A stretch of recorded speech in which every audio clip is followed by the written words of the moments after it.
ఈరోజు దేవుని వాగ్దానము.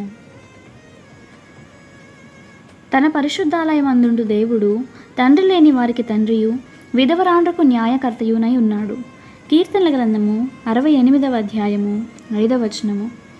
దేవుడు మహాగణుడు, ఆయన సర్వాధికారి, అయినా దీనుల ఎడల కృపచూపువాడు. ఆయన తండ్రి లేని వారి పక్షమున విధవరాండ్ర పక్షమున వ్యాజ్యమాడువాడు, వారికి న్యాయము తీర్చువాడు. ఆయన న్యాయకర్త. మనుషులు కొందరు ఎవరూ కనిపెట్టలేరని, ఎవరూ నన్ను గమనించడం లేదని అన్యాయం చేయుటకు సహా వెనుదీయరు. కొందరు అధికార బలము ఉన్న వారి పక్షమున వాళ్లకు మేలు చేకూరాలని న్యాయము తప్పి తీర్పు తీర్చువారు ఉంటారు. కానీ దీనులైన వారి పక్షమున తీర్పు తీర్చువాడు, వారికి న్యాయము చేయువాడు యెహోవాయే.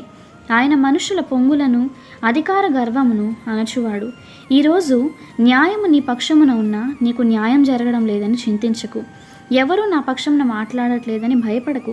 నీ పక్షమున ఉండి నీకు న్యాయము తీర్చుటకు, నీకు సమాధానం ఇచ్చుటకు షాలేము రాజు నీకు తోడై ఉన్నాడు. ఆయన అన్యాయము చేయుటకు మనిషి కాదు, ఏ మచ్చ లేనివాడాయన. చెడుకు ఆయనలో ఏమాత్రము చోటలేదు.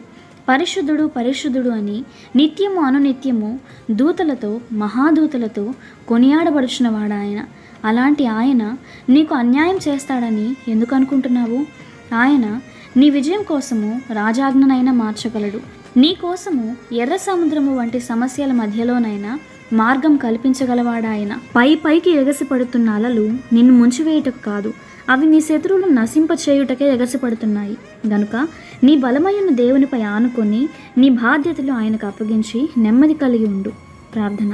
దేవా, నీ వాగ్దానములకై నీకు వందనాలు.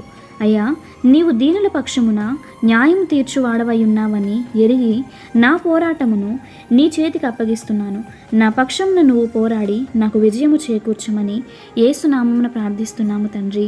ఆమేన్.